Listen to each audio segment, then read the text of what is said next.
Now, knowing about the equation of a plane, we can find the distance from our plane to any point off the plane here, or just any other point, S. So we're assuming we want to find the distance from the point to the plane. Now the best way, the fastest way to get the plane, or the shortest distance, is what we're looking for, right? And that distance would be to come into the plane perpendicularly. So that would be to come in along the direction of the normal. So if we have our normal vector here, we really want to come in on a line that's parallel to the normal. If we have the equation of the plane, we should be able to find any point on the plane, in which case we could find the vector from a given point on the plane to the point that we want to find the distance to. Now here's our idea. If we draw the normal over here,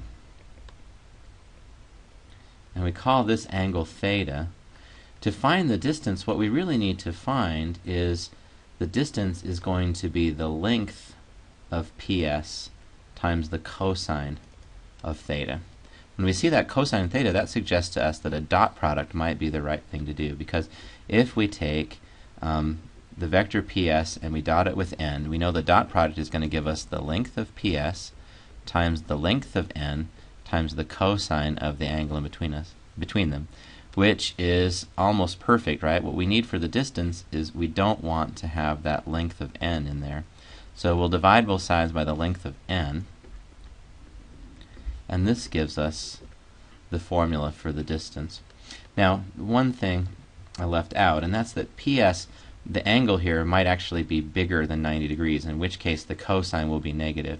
So this number we're getting here, PS dot n, could be positive or negative. Just to make sure that it turns out to be positive, we'll take the absolute value of PS dot n over the length of n. Okay, so there's our formula. Let's apply it. We want to find the distance from a point to a particular plane. Remember, we just figured out that we could take the absolute value of the dot product, PS dot n, and we could divide by the length of n in order to figure that out. Looking at this plane, remember from the equation of the plane, you could read off the normal from the coefficients of x, y, and z, so 3, negative 2, and 1.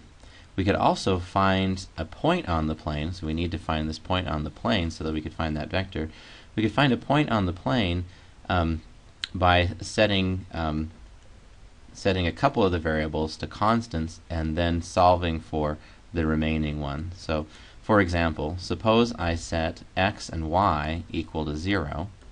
Then according to this formula, if x was 0 and y was 0, z would have to be 4. So this locates a point on the plane.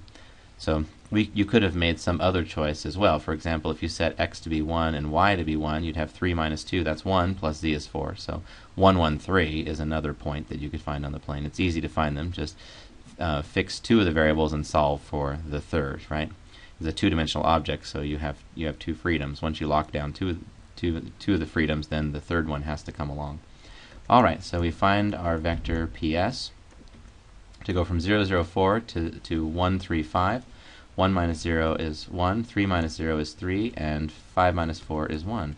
So there's a vector PS, and so PS dot n is going to be 3 minus 6 plus 1. That's 4 minus 6, or negative 2. So the absolute value of PS dot n is what we need, though. So we'll take the absolute value of PS dot n. Is going to be the absolute value of negative 2, which is 2.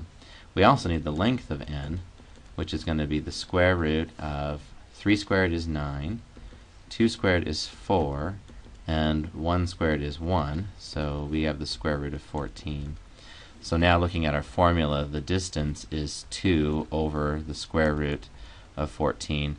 Or if we rationalize, we get 2 root 14 over 14, which would be root 14 over 7.